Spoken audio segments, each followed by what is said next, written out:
¿Sabías que Robert Francis Provost no figuraba entre los nombres esperados? ¿Ni tenía poder ni fama? Entonces, ¿por qué fue él, ahora León XIV? El elegido silencioso que emergió aquella noche al balcón del Vaticano, mientras el mundo miraba hacia otro lado. Cuando el sol se ocultó detrás del domo de la Basílica de los Santos Apóstoles, en la noche del 8 de mayo de 2025. Una profunda sensación de expectativa llenó el aire, tomando por sorpresa a las miles de personas reunidas en la ciudad del Vaticano. Todos los ojos se dirigieron hacia la estrecha chimenea que sobresalía de la iglesia de la Capilla Sixtina. Durante horas, el mundo había observado y esperado pacientemente. Finalmente, sin ningún anuncio previo, solo el aroma del humo reveló el mensaje. Una columna de humo blanco se elevó hacia el cielo, ascendiendo en la luz tenue de la noche. Los cardenales ya habían tomado su decisión. Un nuevo papa había sido elegido. Minutos después, el resonar de las grandes campanas de la Basílica de San Pedro se dejó escuchar, su sonido retumbando por las antiguas paredes de Roma como una ola de revelación. Y poco después una figura apareció en el balcón, vestida de blanco, con manos firmes y una mirada tranquila. El nombre que pronunció sorprendió a muchos: Robert Francis Provost. Un estadounidense, un misionero, un académico, un hombre poco conocido para el público en general, pero altamente respetado dentro de la Iglesia. Desde ese momento se le conocería como León XIV. Nacido el 14 de septiembre de 1455 en Chicago, Illinois. Robert Provost creció en una ciudad caracterizada por sus comunidades católicas activas y sus tradiciones inmigrantes. Provenía de una familia trabajadora, hija de una familia profundamente religiosa que valoraba la fe, la disciplina y el servicio. Desde joven se sintió atraído por la serenidad y la santidad que rodeaba su vida. Su vocación no surgió de forma repentina, sino que se desarrolló lentamente, como el paso de las páginas de un libro a través de años de estudio, reflexión y entrega personal. Tras unirse a la orden agustiniana, un camino dedicado a la vida comunitaria y la enseñanza, Provost decidió continuar su formación teológica en Roma. Pero fue en Perú, lejos de la comodidad de las aulas académicas y las calles conocidas, donde su identidad pastoral se formó de manera decisiva.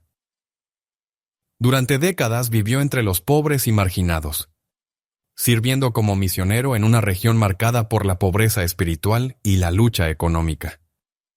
En las áridas ciudades del norte de Perú, no solo predicaba el Evangelio, sino que lo vivía, enseñaba, sanaba, escuchaba y guiaba. Su dominio del español y su profunda sensibilidad cultural le permitieron ganar la confianza de las comunidades, a menudo desatendidas por la iglesia institucional. Con el tiempo, Provost ascendió con calma dentro de la jerarquía eclesiástica, siendo más conocido por su integridad que por su ambición. En 2014 fue nombrado obispo de Chiclayo, una diócesis en el norte de Perú. Allí no destacó por su lenguaje grandilocuente, sino por caminar al lado de su gente, visitando los parques a pie, sentándose con las familias que sufrían las dificultades, alertando sobre la pobreza. Su liderazgo se caracterizó por la humildad, pero también por el coraje. No temía enfrentarse a la corrupción, ni hablar con claridad cuando la verdad era necesaria. En 2020 el Papa Francisco reconoció su don para el liderazgo y su equilibrio teológico, llamándolo de nuevo a Roma para servir como prefecto de la dicastería para los obispos, uno de los cargos más influyentes del Vaticano. Como jefe de la oficina encargada de seleccionar obispos alrededor del mundo, Provost se convirtió en un guardián de la integridad pastoral. Sus decisiones reflejaban una preferencia por aquellos que estaban más cerca de su pueblo, fundados espiritualmente y sólidos doctrinalmente. No figuras políticas, sino verdaderos servidores. a pesar de su poder en este cargo. Provost mantuvo un perfil sorprendentemente bajo. Rara vez concedía entrevistas y casi nunca se mostraba ante los medios. Su fuerza residía en su discreción silenciosa y en las virtudes de una vida de oración que se elevaba aún más cuando la Iglesia vivió un momento de transición tras la muerte del Papa Francisco. Al inicio del cónclave, su nombre no era uno de los más mencionados por los periodistas. Sin embargo, dentro de las paredes de la Capilla Sixtina, donde el futuro de la Iglesia se decide a través de la oración, el silencio y la reflexión, su nombre empezó a sonar con creciente claridad. Para numerosos cardenales, Provost simbolizaba una continuidad serena, alejada de posturas rígidas. Era alguien capaz de conservar las reformas del Papa Francisco, al mismo tiempo que devolvía a la papal una dimensión espiritual más profunda y una claridad moral renovada. Su procedencia estadounidense tenía menos relevancia que su bagaje internacional. Había desarrollado su vocación lejos de los núcleos tradicionales de poder, sirviendo en lugares donde la fe no se ponía a prueba mediante debates, sino mediante la pobreza, la injusticia y la desesperanza espiritual. Cuando apareció en el balcón de la Basílica de San Pedro, se vivió un instante de orgullo compartido. Leo XIV, un nombre que no se escuchaba desde hacía siglos. No fue una elección casual. El último pontífice en llevar ese nombre, León. Fue un reformador y pensador que trató de tender puentes entre la tradición y la modernidad, defendiendo los derechos de los trabajadores mientras llamaba a una renovación intelectual dentro de la Iglesia. Al adoptar el nombre de Leo Román XII, Provost dejaba clara su intención de seguir ese mismo camino. Fidelidad a la doctrina, apertura al diálogo y un hondo compromiso con el cuidado del alma humana. Desde sus primeras palabras se percibió la vocación de un hombre que había consagrado su vida al servicio y que ahora era llamado a desempeñar la función más alta. El mundo prestó atención, no solo porque Leo Román XIV era el primer pontífice estadounidense de la historia, sino también por lo que encarnaba: el retorno a una autoridad serena, una sabiduría pastoral y una fuerte conciencia de misión. Para muchos católicos, especialmente en regiones donde la fe crece a la par que surgen desafíos significativos, su elección fue mucho más que un gesto simbólico. Fue vista como una señal providencial. Un papa procedente de los Estados Unidos, pero que comprendía el sufrimiento de quienes viven en los márgenes, la importancia de escuchar y la fuerza tranquila que nace de la sabiduría. Y sin embargo, pese a todo el revuelo mediático y los hechos inéditos, Leo XIV ha mantenido un perfil profundamente sobrio. Ha descrito el papado no como un trono, sino como una cruz, no como una fuente de poder, sino como una gran responsabilidad. Su visión de la Iglesia se asienta en la Sagrada Escritura. Fue forjada en la vida misionera y depurada tras años de discernimiento en el corazón del Vaticano. El camino por delante no será sencillo, pero para muchos la Iglesia ha encontrado en él a un pastor que sabrá avanzar con fe, paso a paso, con oración, paciencia y una guía firme. Los primeros días de un nuevo pontificado están cargados de simbolismo.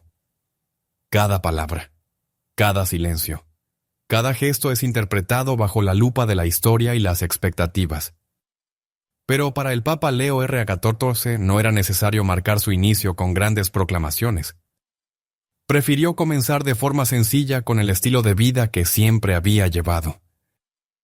En los pasillos majestuosos del Palacio Apostólico, un hombre humilde deshacía su escaso equipaje. Una maleta bien cuidada, un rosario que había pasado incontables veces entre sus dedos y un conjunto de cartas manuscritas de su época de misión. Notas enviadas por campesinos, escolares y líderes de comunidades rurales. Recuerdos vivos de la Iglesia que lo formó, lejos del esplendor romano. El mismo hombre que había caminado por las calles de Chiclayo. Ahora atravesaba las puertas del Vaticano. Pero su modo de andar no había cambiado. Su disposición al recogimiento permanecía intacta. En la Domus Sanctae Martae, la residencia vaticana para huéspedes, donde decidió seguir viviendo. En lugar de trasladarse a los apartamentos papales, mantuvo su rutina matutina. Se levantaba antes del alba. No para redactar discursos o estudiar cuestiones diplomáticas, sino para rezar, solo, en la capilla, donde brillaba suavemente la luz de una lámpara, y donde reinaba el silencio. Allí, el nuevo pontífice se sentaba, no como figura pública, sino como un hijo fiel de la Iglesia, confiando el inmenso peso que ahora descansa sobre sus hombros. Al Señor a quien ha dedicado toda su vida. Quienes lo vieron en esos días comentaban sobre una presencia, que no impresionaba por su volumen, sino por su quietud. Su voz, aunque suave, tenía una profundidad que hacía que los oyentes se detuvieran. Sus ojos, aunque mostraban el cansancio de los años, estaban muy atentos. En sus encuentros con responsables del Vaticano, solía escuchar más de lo que hablaba. Hacía preguntas inesperadas, no centradas en cuestiones administrativas ni en cifras, sino en las personas. Preguntaba por los dioses y olvidados, por la formación de seminaristas en zonas devastadas por la guerra, por cómo la Iglesia podía permanecer cerca de quienes sufren, de los pobres, de los que no tienen voz. Una de sus primeras audiencias privadas no fue con un jefe de Estado ni con una figura mundial, sino con un grupo de peregrinos con discapacidades procedentes de América Latina. Al entrar en la sala, no subió al estrado. Se sentó junto a un niño en silla de ruedas, le apoyó la mano en la espalda y le sonrió. No hubo fotógrafos, no se redactaron comunicados, pero para los que estaban presentes, fue un instante que lo dijo todo.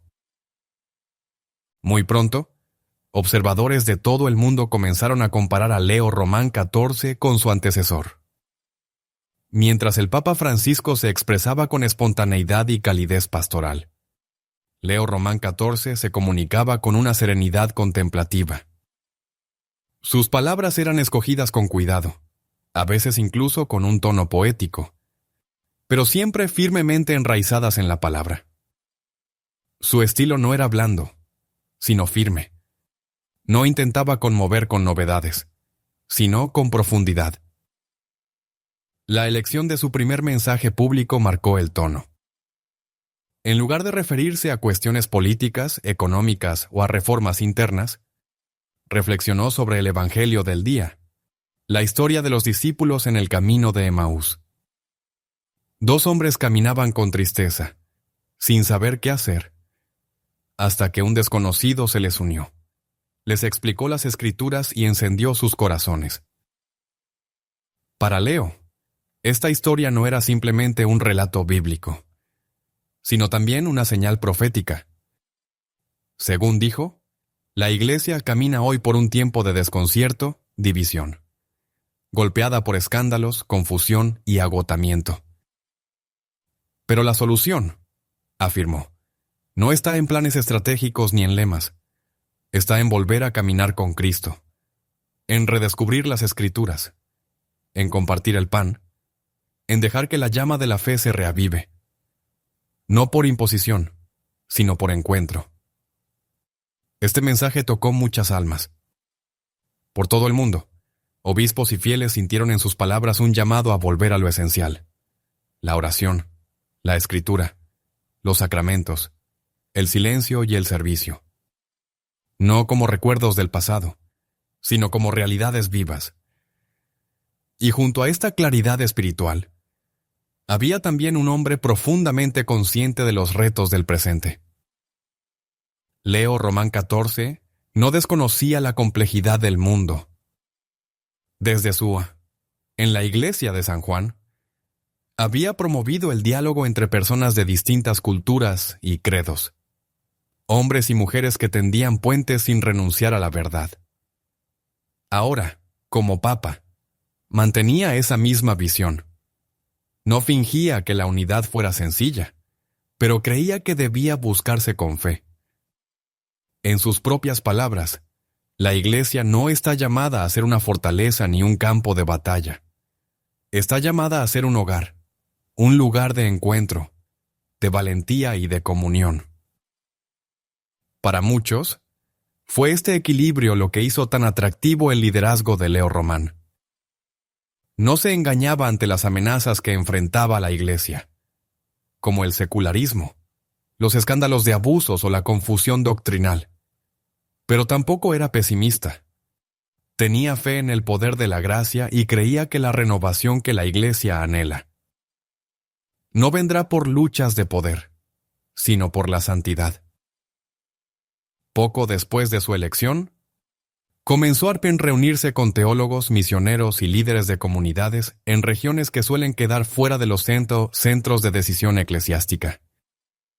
Desde el Congo hasta Camboya, de los parajes nevados de Alaska a los campos de refugiados en Siria.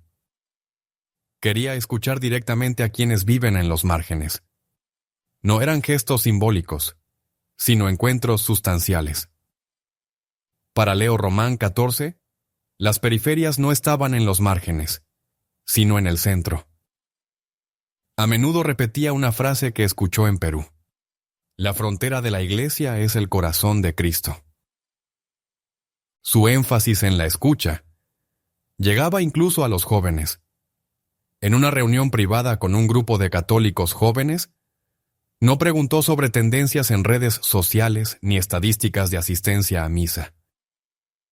En su lugar, los miró y les dijo: ¿dónde os sentís vistos? ¿Dónde os sentís perdidos? ¿Y cómo podemos caminar juntos? Fue una pregunta que los descolocó, pero que quedó grabada mucho después del encuentro. En los meses siguientes, Leo Román XIV empezaría a definir más claramente el rumbo de su pontificado. Pero aquellos primeros meses, marcados por el silencio, la cercanía y una profunda meditación, ya habían hablado con más fuerza que cualquier documento oficial. Revelaban el alma de un hombre que creía que la fortaleza de la Iglesia no residía en esforzarse más intensamente, sino en volverse más alegre.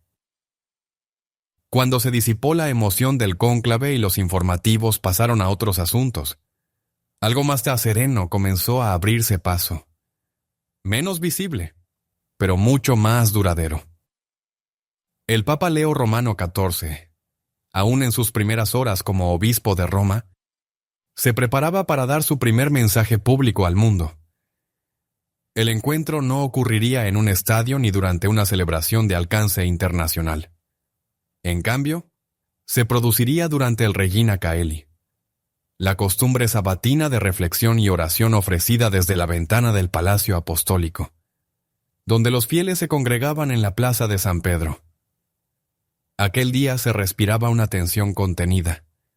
Era su primera aparición como pontífice desde su elección, y la mirada de creyentes, críticos y comunicadores se posaba en el Vaticano, intentando anticipar el tono de su mensaje. Abordaría la situación política de la Iglesia. ¿Se referiría a las cuestiones sociales o a los conflictos internacionales? Sin embargo, cuando el Papa Leo Román XIV salió a hablar, no hubo grandes gestos ni espectáculos, solo el Evangelio, una reflexión pausada y el compás sereno de la oración. Habló con suavidad, pero con firmeza, meditando en las palabras de Cristo tras la resurrección. La paz esté con vosotros. Para Leo Román XIV, esas palabras no eran simplemente un saludo litúrgico, sino una encomienda. Explicó que la auténtica paz no puede ser fabricada por los gobiernos, impuesta por la ley ni garantizada por el bienestar material. Es fruto de la reconciliación, la humildad y la misericordia, ofrecida incluso cuando no se merece. Si la iglesia no es un espacio de paz, afirmó, entonces no es la iglesia del Cristo resucitado. En pocos minutos, sin mencionar disputas ni situaciones políticas, ofreció una renovación espiritual. No pedía a la iglesia que se aislase del mundo, sino que regresara con otra actitud, no como defensora de una ideología, sino como testigo de misericordia, no como jueza, sino como sanadora. Ese tono comenzó a marcar su papado desde el inicio. Veía a la iglesia, no como una organización en decadencia, sino como una familia necesitada de consuelo y sanación. Él bien lo sabía. Requeriría tiempo. Requeriría la verdad dicha con caridad. Obispos dispuestos a escuchar. Parroquias que abrazaran al necesitado. Y familias que volvieran a encontrarse. Aquel primer mensaje no fue una serie de órdenes, sino una invitación. Y como tantas invitaciones en el Evangelio, llegó en silencio, pero con el peso eterno del cielo. En los días siguientes, el eco de sus palabras empezó a extenderse entre diócesis y comunidades religiosas. Su estilo pastoral encontraba resonancia. Un obispo en Asia del Sur describió el mensaje como un espejo que reflejaba la conciencia. Un misionero en Angola lo interpretó como un llamado a comenzar de nuevo.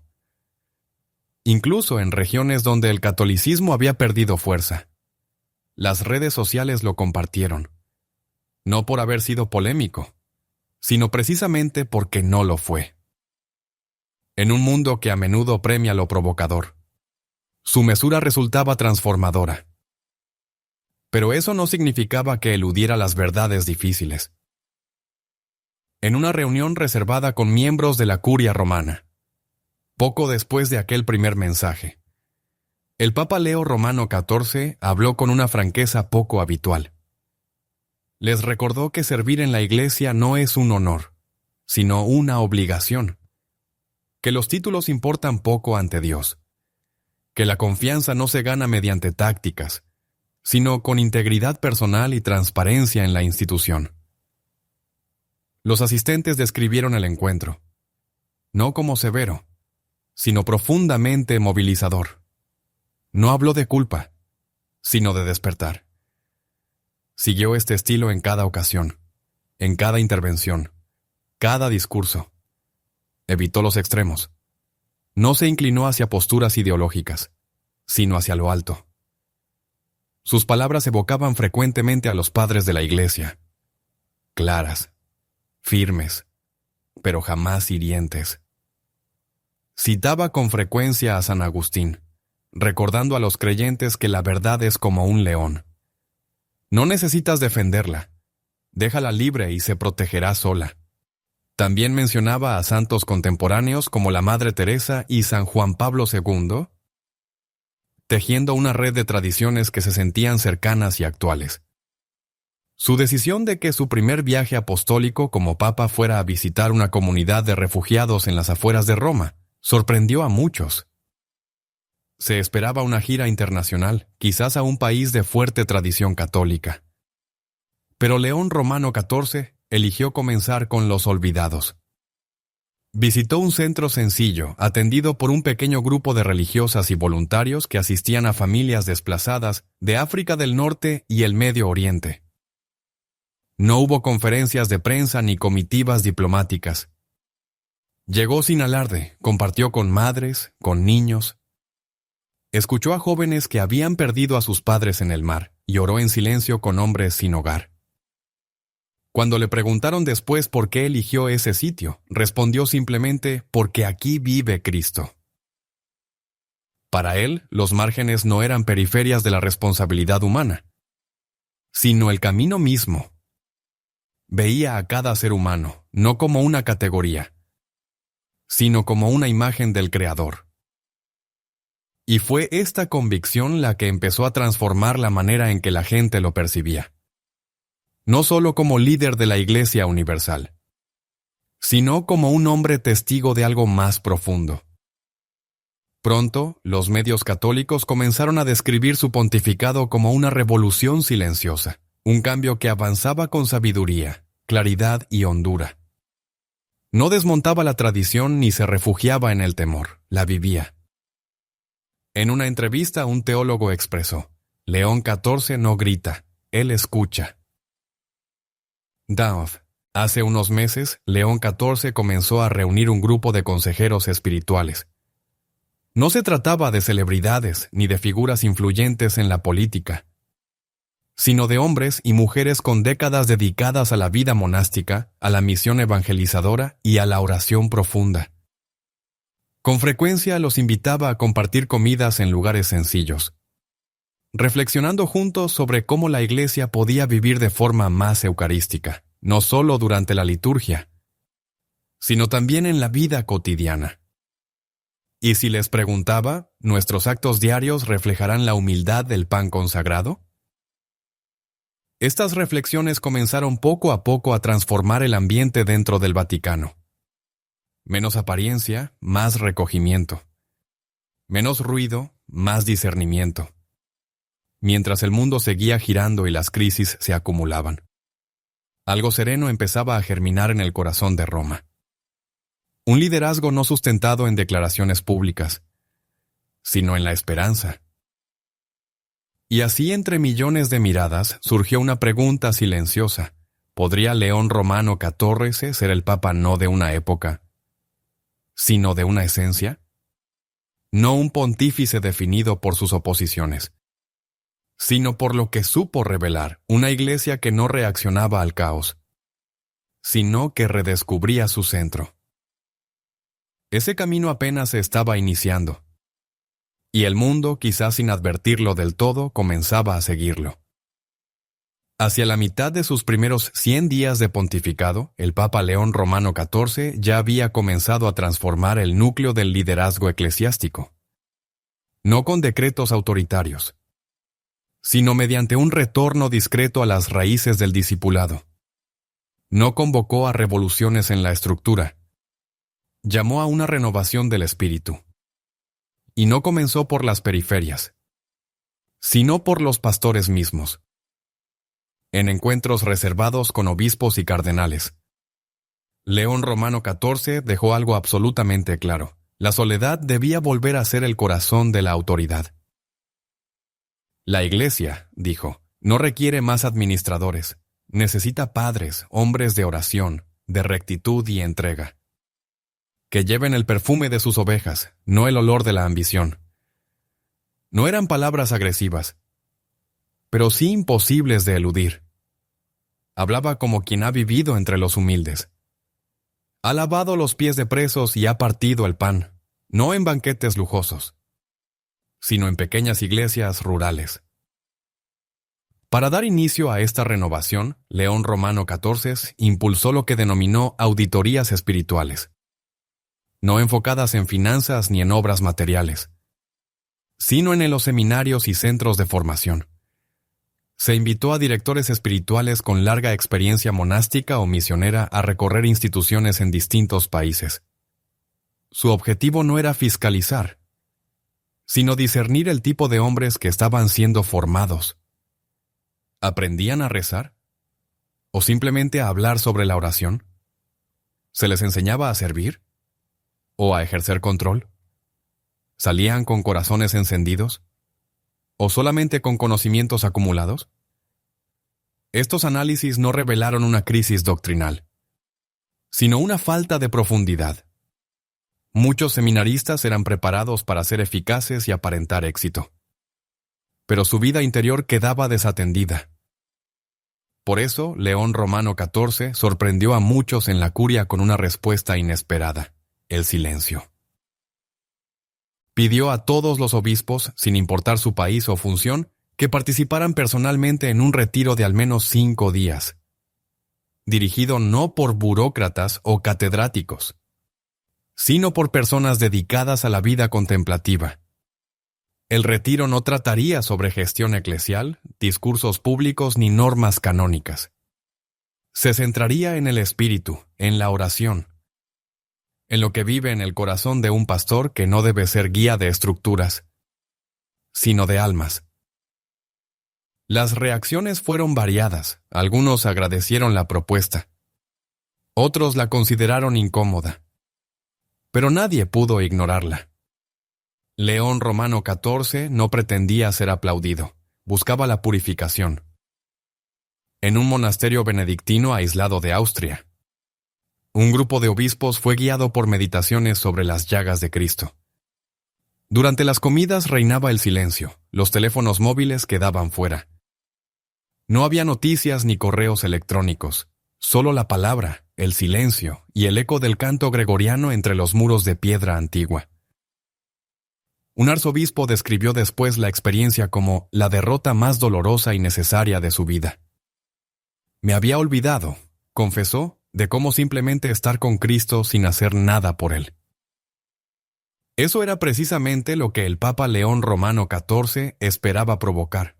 No culpa, sino luz. No vergüenza institucional, sino despertar espiritual. Comprendía que la renovación de la Iglesia no podía empezar únicamente con nuevas políticas. Debía comenzar con personas cuyo corazón estuviera de nuevo centrado en la Eucaristía, en la cruz, en el amor por Cristo, que no persigue aplausos, sino que solo desea ser amado en correspondencia.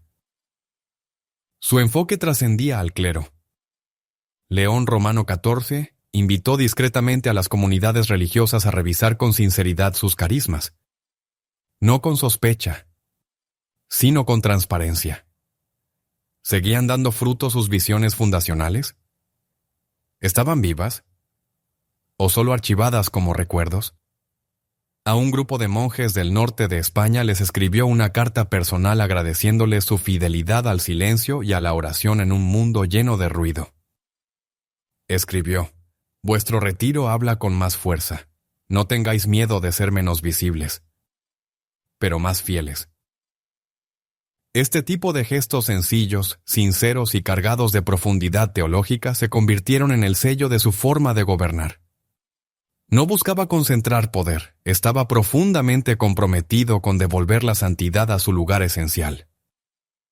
Para él, el corazón de la Iglesia no residía en el Vaticano, sino en el tabernáculo, donde Cristo fuese reconocido, adorado y seguido con sinceridad. Allí se encontraba el verdadero centro espiritual. Para sustentar esta perspectiva, León puso en marcha discretamente lo que algunos dentro del círculo eclesial conocían como el Proyecto Emmaús. No hubo anuncios oficiales ni cobertura en redes sociales. En cambio, el inicio fue más íntimo. Cartas escritas a mano fueron enviadas a líderes espirituales de diversos continentes. Se trataba de hombres y mujeres reconocidos no por su fama, sino por su fidelidad constante. Todos recibieron una misma inquietud. ¿De qué manera puede la Iglesia caminar hoy junto a quienes han perdido el ánimo?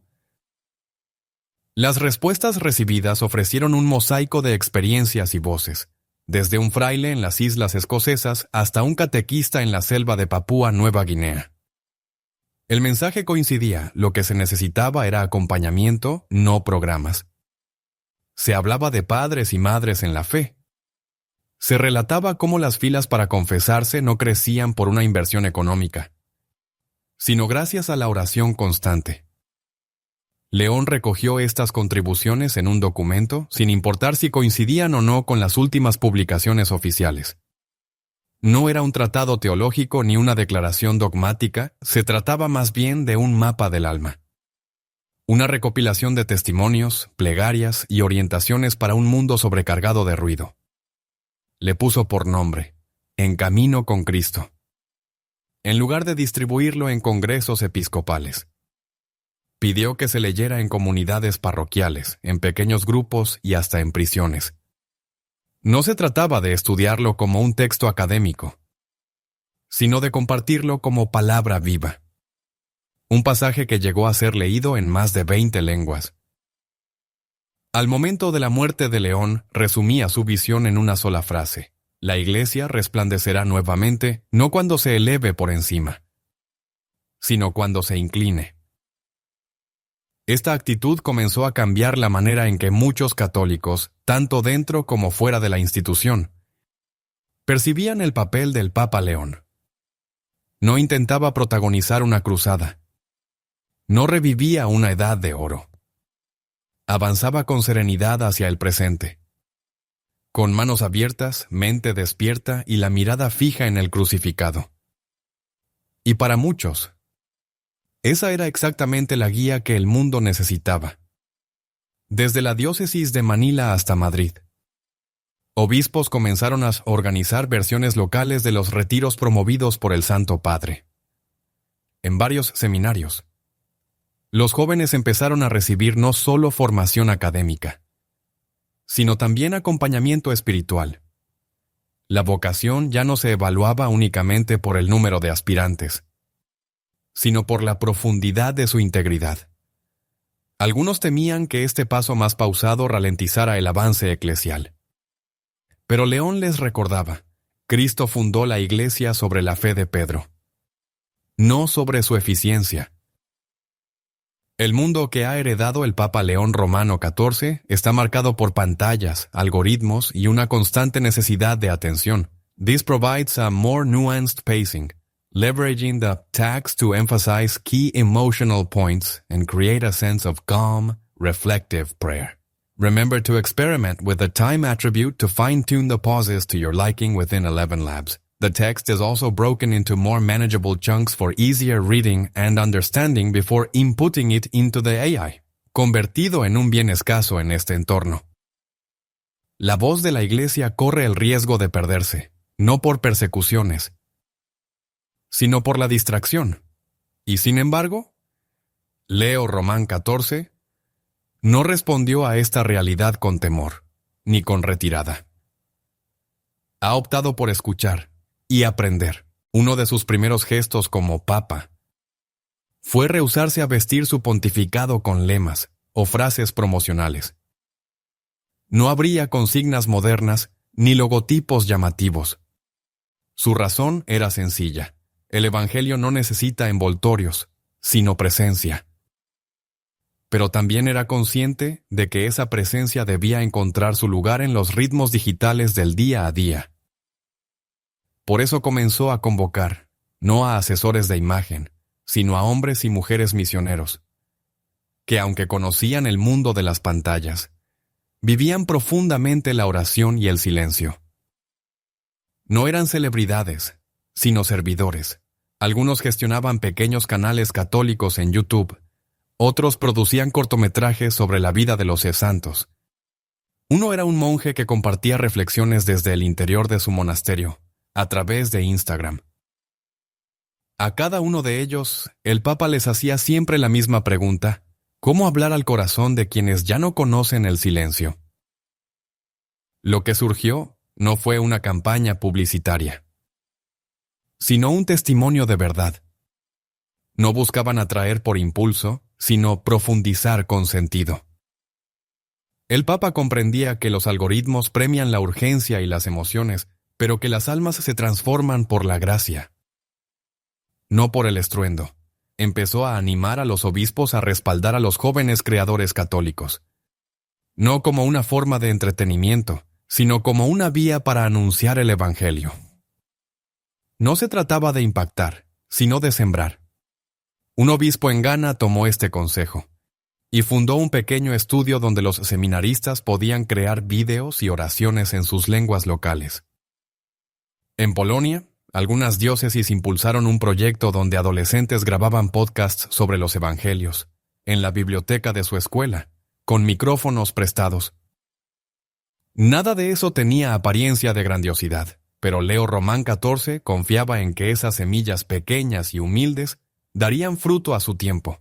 Su visión no se detenía en la creación de contenidos. Invitó a cada parroquia a considerar su presencia digital como un espacio sagrado. Si alguien encuentra por primera vez a la Iglesia a través de una retransmisión o una página web, decía que esa experiencia sea una invitación sincera, no una muralla de avisos. Insistía en que los sitios web debían ser claros, acogedores y centrados en el encuentro, no en la información, sino en la apertura hacia la oración y el acompañamiento pastoral. En un mundo que vive de actualizaciones constantes, Él exhortaba a los medios católicos a actuar con calma. No seáis los primeros en hablar, decía. Lo primero era rezar. Él instó a los periodistas que cubrían temas eclesiales a cultivar una vida espiritual profunda, a pasar tiempo ante el sagrario antes de sentarse frente al ordenador. En una ocasión le comentó a un joven periodista argentino: si queremos proclamar la verdad en medio de la tormenta, primero debemos permanecer en silencio. Incluso escribió una carta dedicada expresamente a los misioneros digitales, esas personas que con frecuencia, entre quejas y dificultades, crean blogs, espacios auténticos y plataformas católicas por todo el planeta. En esa carta les animaba: estás en la frontera del nuevo Areópago. No te preocupes por lo limitado de tu alcance. Una sola alma alcanzada mediante la belleza y la verdad es un triunfo para el cielo. Esta atención pastoral también se reflejaba en su relación con la tecnología. Aunque usaba redes sociales de manera discreta, cada palabra que aparecía bajo su nombre era tratada con la misma atención con que se escribe una carta personal. No se aprobaba ningún mensaje sin haberlo rezado. No se publicaba ningún vídeo sin un propósito concreto. Solía citar las palabras de San Pablo: me he hecho todo para todos para salvar por todos los medios a algunos, pero Leo Román 14 añadía: nunca debemos olvidar a quien intentamos alcanzar, ni desde dónde. Uno de sus gestos digitales más impactantes, no borrá, fue completamente inesperado. Se publicó un vídeo breve, desde la de Santi Murphy Domus, mostrando un momento de adoración silenciosa ante la Eucaristía, sin narración alguna, durante más de 5 minutos. No hubo ningún movimiento, ningún sonido, ningún efecto visual, solo silencio. Millones lo vieron. Ese único vídeo comunicó más que 1000 homilías. Recordó al mundo que el silencio no es vacío, y que incluso en los espacios digitales, Cristo se hace presente con más claridad, a través de su silencio elocuente. Más allá de lo tecnológico, Leo Román 14 promovió la reflexión sobre la ética del uso de la tecnología. En una conexión mundial retransmitida en directo, convocó a desarrolladores, ingenieros y dirigentes tecnológicos a examinar las implicaciones morales de sus innovaciones. ¿Nuestras herramientas nos hacen más humanos o menos? ¿Sanan o nos fragmentan?, les preguntó. No condenaba la tecnología, pero sí pedía una conciencia despierta. Más tarde propuso la instauración de una jornada anual de sábado digital, una invitación para que los católicos de todo el mundo apagaran sus dispositivos durante un día entero y lo dedicaran a compartir con sus seres queridos, con los necesitados, los mayores o aquellos que se sienten solos. No era una obligación, sino una propuesta de ritmo vital y un acto de resistencia espiritual ante una cultura saturada de ruido. En su encíclica sobre la evangelización en el mundo actual, titulada Lux Silentia, La luz del silencio, escribió: el mundo está lleno de voces, pero falto de visión. La Iglesia debe volver a aprender a hablar, no solo con palabras, sino también con el testimonio de vida. Esta enseñanza caló profundamente entre los católicos más jóvenes. Muchos estaban cansados del enfrentamiento y del espectáculo, incluso dentro de la Iglesia. Lo que anhelaban era autenticidad, no representaciones sino presencia real.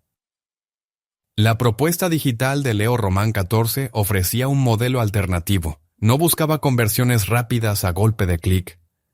Su modo de comunicar inspiró una nueva corriente de iniciativas, retiros en silencio para creadores de contenido, formación espiritual con enfoque monástico para el cine, incluso aplicaciones creadas no para generar adicción, sino para guiar a los fieles en la oración y la meditación diaria de la palabra. Bajo su guía, la era digital dejó de percibirse como una amenaza, para convertirse en un terreno fértil, un lugar donde podían sembrarse semillas de santidad, siempre que se actuara con discernimiento. Porque al final, Leo Román 14 estaba convencido de que incluso a través de las pantallas, Cristo sigue caminando hacia nosotros, esperando ser reconocido, encendiendo los corazones en el misterio de la palabra y el silencio que le acompaña. Y al comenzar su pontificado, el mundo se encontró ante una cuestión más profunda. ¿Qué futuro soñaba el Papa Leo Román XIV para la Iglesia Católica? Nunca lo expresó con grandes anuncios, o con un plan estratégico de 5 años. Respondió de otro modo, como vivía, con paciencia, con oración, palabra por palabra, con intención. Y lo que fue emergiendo de sus homilías, cartas y silencios, no era un programa de reformas, sino algo más profundo, una visión profética. Leo Román XIV no hablaba de reconstruir el poder de la Iglesia. Hablaba de recuperar su alma. Para él, la Iglesia del futuro no debía ser la más influyente, ni la más numerosa, ni la más poderosa. Debía ser la más llena de alegría. No estamos llamados a ser admirados, dijo una vez, sino a ser transformados una y otra vez. A su parecer, la misión de la Iglesia no consistía en seguirle el paso al mundo, sino en permanecer anclada en Cristo, y desde ahí, convertirse en faro de vida. Una de sus convicciones fundamentales era que la Iglesia del mañana debía ser más reducida en tamaño, pero más profunda en espíritu. No lamentaba el descenso en cifras en Occidente, lo consideraba una oportunidad para purificar lo esencial. El árbol que se poda da fruto, decía. No hay que temer la poda. Creía que la Iglesia debía dejar de buscar aceptación a toda costa. En cambio, debía redescubrirse como signo de contradicción, como lo fue Cristo. En sus conversaciones privadas con jóvenes sacerdotes, solía aconsejarles, no perseguir la relevancia, sino aspirar a la santidad. El mundo no necesita más opiniones, necesita testigos. Su visión del porvenir giraba en torno a 3 ideas fundamentales: renovación interior, comunión eclesial y sencillez misionera. Renovación interior significaba que cada católico bautizado debía tomarse en serio la conversión personal. En una homilía afirmó, la Iglesia del mañana dependerá de los corazones que hoy se entreguen. Llamaba a los fieles a regresar a las prácticas esenciales: oración diaria, confesión frecuente, lectura de la Escritura, ayuno y obras de misericordia, no como rituales vacíos, sino como verdaderas fuentes de vida.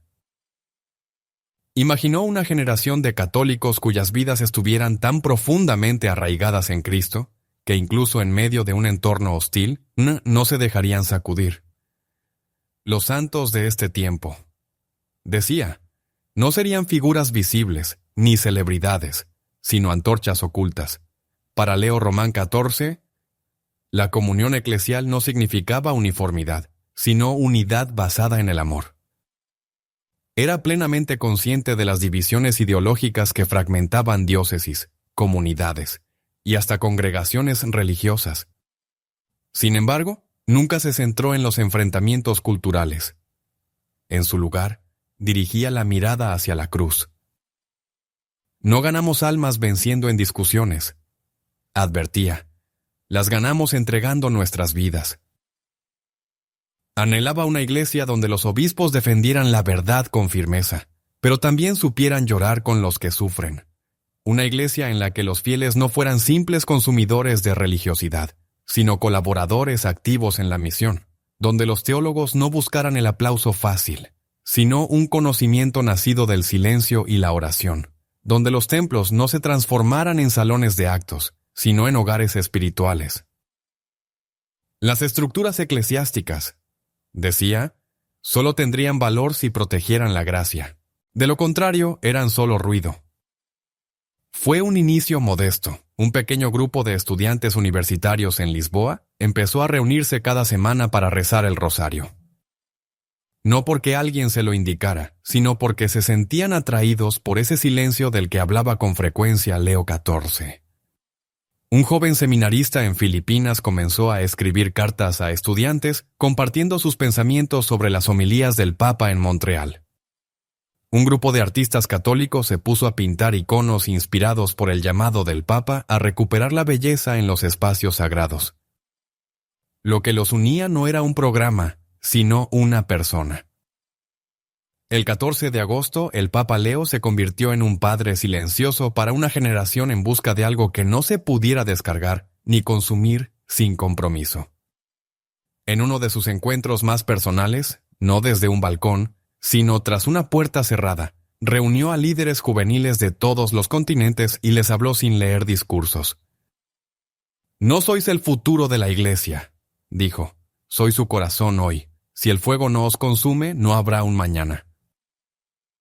No endulzó las dificultades, reconocía las heridas que muchos jóvenes católicos cargaban, escándalos, hipocresía, una cultura que lo promete todo y no llena nada. Pero no les ofreció distracción, les ofreció un sentido profundo. No fuisteis creados para caer, les dijo, sino para levantaros. Fue este ardor interior lo que comenzó a renovar la reflexión sobre la vocación, no solo en relación con el sacerdocio o la vida consagrada, sino con la llamada a la santidad en todas sus formas. De forma inesperada, en seminarios que llevaban tiempo con escasas vocaciones, empezaron a presentarse nuevos candidatos. No eran cifras llamativas, pero sí solicitudes escritas con sinceridad y madurez. Ya no se preguntaban cómo avanzar en la jerarquía eclesiástica, sino cómo rezar, cómo vivir con humildad, cómo amar a Cristo más allá del éxito personal. En conventos de Italia y Francia comenzaron a llegar jóvenes, muchas veces en silencio, que habían redescubierto la fe, no tanto por el catecismo, sino al observar al Santo Padre arrodillado ante el Santísimo, con una devoción que decía más que cualquier tratado teológico. Una joven escribió en su diario, «Veo en él al hombre con quien desearía casarme, pero él ya ha entregado su corazón a Cristo, así que yo haré lo mismo». Leo XIV no puso en marcha una campaña vocacional, simplemente vivió con coherencia, y eso resultó contagioso. Para acompañar este renacer de vocaciones, el Papa decidió rescatar el antiguo modelo de acompañamiento espiritual. Pidió a los obispos que no eligieran a los más elocuentes, sino a los más santos sacerdotes y religiosas de sus diócesis, y que les invitaran a ser mentores disponibles, no para instruir desde un púlpito, sino para caminar junto a los jóvenes. «La oración no se enseña», dijo, «se muestra con la vida». También promovió el redescubrimiento de la Lectio Divina, esa lectura pausada y orante de la Sagrada Escritura como práctica esencial para quienes buscan su camino. Solicitó a las parroquias que habilitaran espacios tranquilos donde los jóvenes adultos pudieran encontrarse, no para debatir o discutir, sino para leer juntos la palabra de Dios en silencio, con el alma y la lámpara encendidas. En una diócesis de Uganda, los jóvenes comenzaron a pasar las noches en adoración, turnándose para acompañar al Santísimo durante las horas. No lo anunciaban, no lo retransmitían, simplemente venían por turnos y se despedían con recogimiento.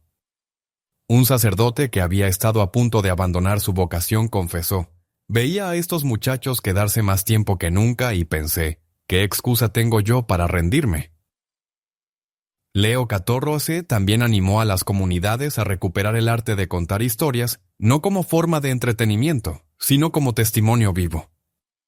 Comenzó a recopilar cartas breves escritas por jóvenes que habían descubierto su vocación de formas inesperadas, y las publicaba de forma anónima en un boletín vaticano llamado Vaucare. En cada una de esas cartas se reflejaba un camino diferente hacia el sacerdocio, el matrimonio, la virginidad consagrada, o simplemente hacia la vocación heroica de ser luz en medio de una profesión difícil. «Iba a dejar la enseñanza», decía una carta, «pero leí que la Iglesia necesita testigos, no solo empleados, así que me quedé. Ahora empiezo cada clase con un momento de silencio. Nadie me lo impide y algo está cambiando». Esta revolución silenciosa del sentido comenzó a propagarse no mediante estrategias publicitarias, sino por medio de la presencia real. Grupos de jóvenes católicos que antes solo se reunían para actividades sociales comenzaron a integrar la liturgia de las horas. Los encuentros nocturnos incluían momentos de silencio guiado. Las filas para confesarse no crecieron por obligación, sino por deseo sincero.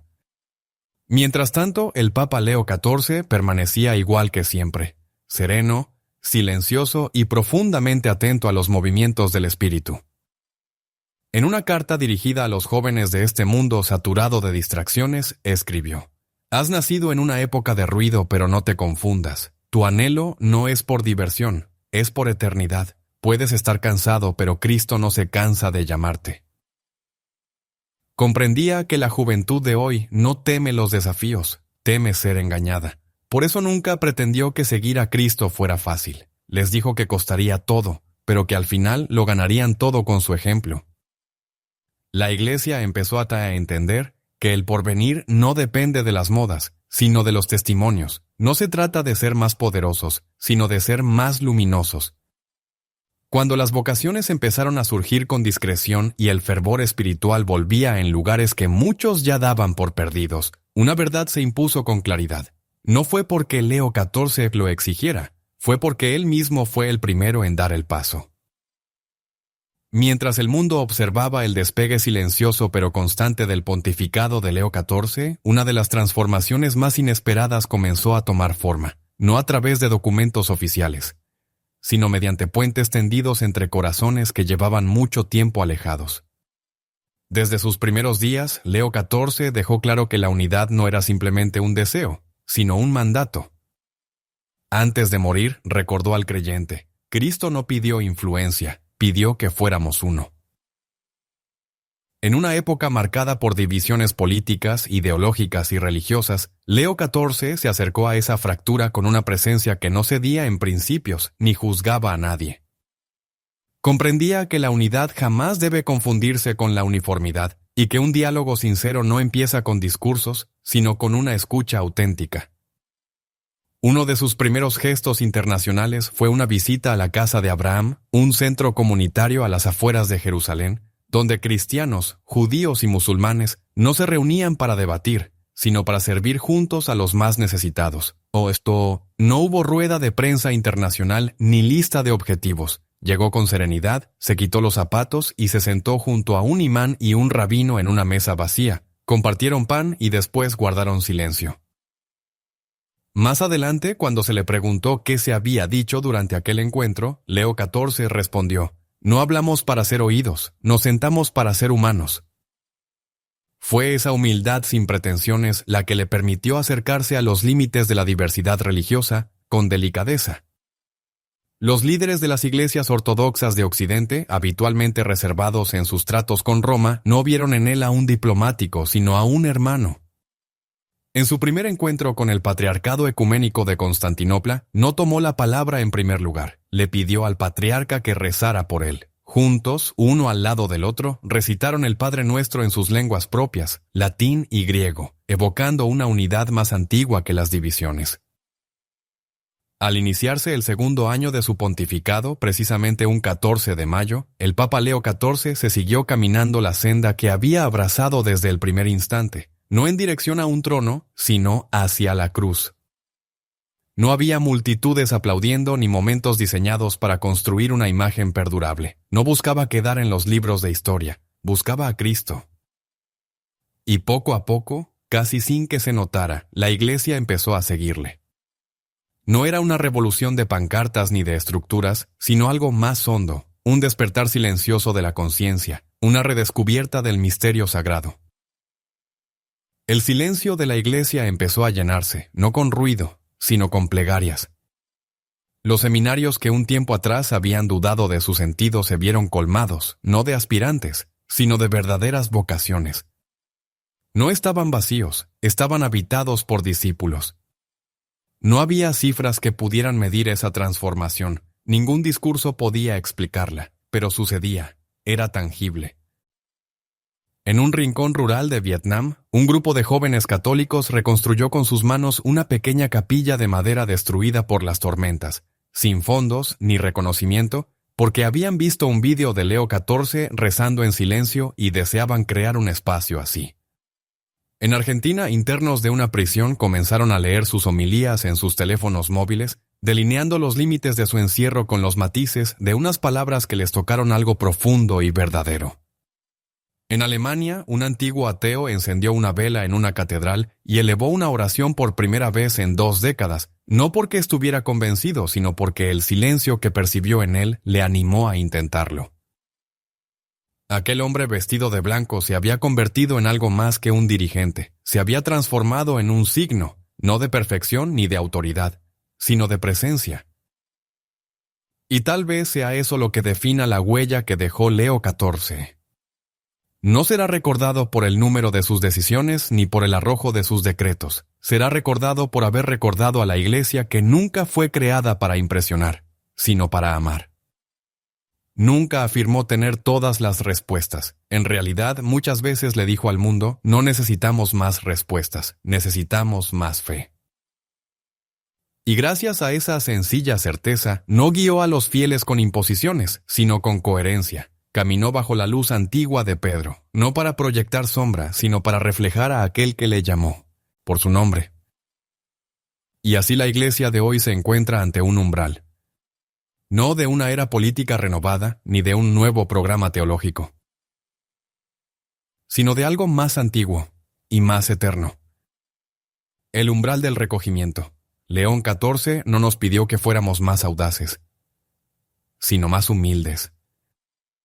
Que volviéramos a ser como la semilla de mostaza, que regresáramos al silencio, que habla más alto que cualquier estruendo, que recordáramos que la Iglesia no se edifica con movimientos, sino con martes ordinarios, con madres fieles, con misioneros anónimos y con monjes escondidos, con esos santos silenciosos cuyos nombres no se conocerán nunca, pero cuyas oraciones sostienen el mundo. Él dijo una vez, el verdadero testamento de un papa no está en lo que deja escrito en piedra, sino en lo que siembra en el alma. Y en ese sentido, quizás su pontificado apenas ha comenzado, porque las semillas están por todas partes ahora, en aldeas remotas y en grandes ciudades, en desiertos y en islas, en hospitales y en monasterios, en los corazones de quienes oyeron su llamada, por encima del bullicio del mundo, en las vidas de quienes volvieron a levantarse, porque alguien antes se levantó por ellos. Esas semillas crecerán, no por un plan trazado, sino porque Dios se complace en ello. Y si León XIV enseñó algo a la Iglesia fue esto. Cuando hacemos sitio para Dios, Él lo ocupa. Cuando escogemos el silencio, Él se manifiesta. Cuando abrazamos la cruz, Él nos sostiene. Y por eso las campanas de San Pedro siguen sonando. No por la gloria de un hombre, sino por la compasión de un Salvador. Y en algún lugar, tras las ventanas de una sencilla habitación en el Vaticano, un poeta vestido de blanco concluye su jornada. No entre aplausos, sino en oración. Porque para León XIV, nunca se trató de ser visto. Siempre se trató de permanecer fiel. Siempre se trató de permanecer fiel. Y en esa fidelidad, la Iglesia volverá a alzarse. No con esplendor humano, sino con la gracia de Dios. Gracias por haber estado con nosotros en este tiempo de reflexión. Si este mensaje ha tocado algo en tu interior, te invitamos a dejar un comentario con tus pensamientos o una oración. Tal vez alguien al leerla encuentre consuelo o esperanza. Si deseas seguir caminando con nosotros, en silencio, fe y sencillez, te animamos a suscribirte al canal y activar las notificaciones. No para seguir una tendencia, sino para mantenernos unidos en lo esencial. Que el Señor te bendiga y te acompañe siempre, en el ruido del mundo y en el silencio del alma.